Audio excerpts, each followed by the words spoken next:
Hey guys, and welcome back to my channel. So I wanted to switch things up today and I wanted to show you how to make a super nostalgic, popular Puerto Rican breakfast cereal that a lot of us grew up on, and that is Farina. I'm going to show you how to turn this simple meal into a delicious and creamy breakfast beyond the packaging instructions. So let's get cooking. So the first thing that I'm going to do is I'm going to place my pot over medium-high heat. I'll then add 1 cup and 1/3 of a cup of 1% milk, but any milk percentage works fine. And for a dairy-free option, you can substitute with unsweetened coconut milk or even oat milk.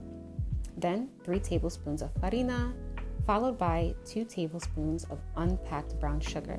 Remember that the harder you pack the sugar into the tablespoon, the more sugar you will add in. Next, a little pinch of cinnamon,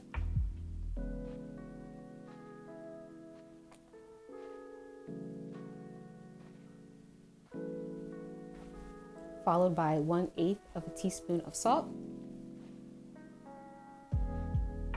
And lastly, half a teaspoon of vanilla, or in this case, 1 tapita. I'll then whisk everything up and I'll continue whisking it on and off for about 10 minutes or until my farina is nice and creamy.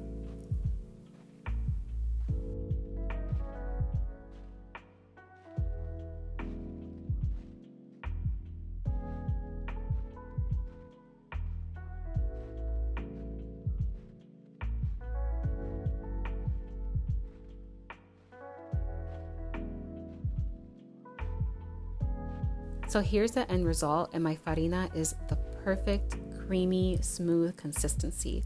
And if you grew up like me, your mom or abuela would serve this for you on a plate rather than a bowl because it helped the farina cool down much faster. That's pretty genius if you ask me. Thank you so much for sticking with me through the entirety of this tutorial on making this classic Puerto Rican breakfast that so many of us grew up on. If you haven't already, don't forget to subscribe and don't forget to like this video because it will greatly help my channel out. I'll see you all in next week's video.